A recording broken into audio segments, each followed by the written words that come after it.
ലൈഫിൽ ഉണ്ടായിരുന്ന ഒരു വ്യക്തി നിങ്ങളുടെ ലൈഫിലേക്ക് തന്നെ തിരികെ വരണമെന്ന ആഗ്രഹത്തിന് വേണ്ടിയിട്ട് നിങ്ങൾ ഏതെങ്കിലും ഒരു law of attraction technique follow ചെയ്യുന്ന വ്യക്തിയാണെങ്കിൽ തീർച്ചയായിട്ടും അറിഞ്ഞിരിക്കേണ്ട കുറച്ച് കാര്യങ്ങൾ പറയാം. ഒന്ന്, നിങ്ങൾ ഏത് മാനിഫെസ്റ്റേഷൻ ടെക്നിക്കാണോ അപ്ലൈ ചെയ്യുന്നത് ആ ഒരു ടെക്നിക്ക് കറക്റ്റായി ബിലീവ് ചെയ്തുകൊണ്ട് മാത്രം അപ്ലൈ ചെയ്യുക. ആ ഒരു പ്രോസസ്സിൽ ട്രസ്റ്റ് ചെയ്യുക. മാനിഫെസ്റ്റേഷൻ ടെക്നിക്ക് ഫോളോ ചെയ്യുകയും പക്ഷെ അതിന്റെ കൂടെ കൂടുതൽ നെഗറ്റീവ് ഇമോഷൻസും നെഗറ്റീവും ആണ് ക്യാരി ചെയ്യുന്നത് എന്നുണ്ടെങ്കിൽ മാനിഫെസ്റ്റേഷൻ ഡിലേ ആവും. രണ്ട്, നോ കോണ്ടാക്ട് മസ്റ്റ് ആയിട്ട് ഫോളോ ചെയ്യേണ്ട ചില കേസ് ഉണ്ടായിരിക്കും. സോ നിങ്ങളുടെ കേസിൽ നോ കോണ്ടാക്ട് അപ്ലൈ ചെയ്യണമെന്നുണ്ടെങ്കിൽ അതും അപ്ലൈ ചെയ്യാൻ വേണ്ടിയിട്ട് ശ്രമിക്കുക.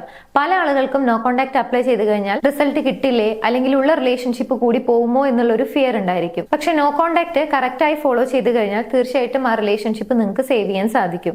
സോ ഇതിനെക്കുറിച്ച് എന്തെങ്കിലും കൺഫ്യൂഷൻസ് ഉണ്ട് അല്ലെങ്കിൽ എങ്ങനെയാണ് ആ ഒരു നോ കോണ്ടാക്ട് അപ്ലൈ ചെയ്യേണ്ടത്, നോ കോണ്ടാക്ട് അപ്ലൈ ചെയ്യേണ്ട സമയത്ത് എന്തെല്ലാം കാര്യങ്ങൾ ശ്രദ്ധിക്കണം, ഇങ്ങനെയുള്ള ഡൗട്ട് ഉണ്ടെങ്കിൽ നിങ്ങൾക്ക് ഞങ്ങളുടെ ഗൈഡൻസിൽ ജോയിൻ ചെയ്യാവുന്നതാണ്. താല്പര്യമുള്ള ആളുകൾക്ക് സ്ക്രീനിൽ കാണുന്ന നമ്പറിലേക്ക് ജസ്റ്റ് LM എന്നുള്ളത് വാട്സ്ആപ്പ് ചെയ്താൽ മതി, ഡീറ്റെയിൽസ് അയച്ചു തരാം. മൂന്ന്, ടെക്നിക് എല്ലാം അപ്ലൈ ചെയ്ത് റിലേഷൻഷിപ്പ് സേവ് ആയി അല്ലെങ്കിൽ ആ വ്യക്തി നിങ്ങളുടെ ലൈഫിലേക്ക് തിരികെ വന്നു കഴിഞ്ഞാൽ വീണ്ടും നിങ്ങൾ പഴയ ബിഹേവിയർ തന്നെയാണ് കാണിക്കുന്നത്. അതായത് ആ റിലേഷൻഷിപ്പ് എന്ത് കാരണം കൊണ്ടാണോ ബ്രേക്കപ്പ് സിറ്റുവേഷനിലേക്ക് എത്തിയത് അതേ കാര്യം തന്നെയാണ് വീണ്ടും ചെയ്യുന്നത്, വീണ്ടും പറയുന്നത് എന്നുണ്ടെങ്കിൽ ആ റിലേഷൻഷിപ്പ് വീണ്ടും പഴയ പോലെ തന്നെ ആവും. സോ നിങ്ങൾ അവരോട് കമ്മ്യൂണിക്കേറ്റ് ചെയ്യുന്ന സമയത്ത് കുറച്ച് എൻജോയബിൾ ആയിട്ടും എഫക്റ്റീവ് ആയിട്ടും കമ്മ്യൂണിക്കേറ്റ് ചെയ്യാൻ വേണ്ടിയിട്ട് ശ്രമിക്കുക. പഴയ കാര്യങ്ങളും അല്ലെങ്കിൽ കുറ്റപ്പെടുത്തിക്കൊണ്ടുമുള്ള സംസാരം മാക്സിമം ഒഴിവാക്കുക. ആൻഡ് നെക്സ്റ്റ് വൺ, നിങ്ങൾ നോ കോണ്ടാക്ട് അപ്ലൈ ചെയ്യുന്ന സമയത്താണെങ്കിലും ആ വ്യക്തി നിങ്ങളുടെ ലൈഫിലേക്ക് തിരികെ വന്നതിന് ശേഷമാണെങ്കിലും തീർച്ചയായിട്ടും നിങ്ങളുടെ ലൈഫിലുള്ള പ്രയോറിറ്റീസ് നിങ്ങൾ കണ്ടെത്തണം. അതായത് ആ റിലേഷൻഷിപ്പിൽ തന്നെ സ്റ്റക്കായി നിൽക്കുന്ന ഒരു അവസ്ഥയുണ്ട്. റിലേഷൻഷിപ്പ് അല്ലാതെ മറ്റൊന്നിലേക്കും കോൺസെൻട്രേറ്റ് ചെയ്യുന്നില്ല, ഒരു കാര്യത്തിലേക്കും ഇൻവെസ്റ്റ് ചെയ്യുന്നില്ല എന്നുണ്ടെങ്കിൽ അതിനൊരു ചേഞ്ച് വരുത്തുക. നിങ്ങളുടെ ലൈഫിൽ നിങ്ങൾ ശ്രദ്ധിക്കേണ്ട വേറെ കുറെ ഏരിയാസ് ഉണ്ടായിരിക്കും. നിങ്ങളുടെ ഫ്രണ്ട്സ് ആയിരിക്കാം, ഫാമിലി മെമ്പേഴ്സ് ആയിരിക്കാം, നിങ്ങളുടെ സ്കില്ലായിരിക്കാം, നിങ്ങളുടെ ഫിറ്റ്നസ് ആയിരിക്കാം, നിങ്ങളുടെ ഇൻട്രസ്റ്റ് ആയിരിക്കാം.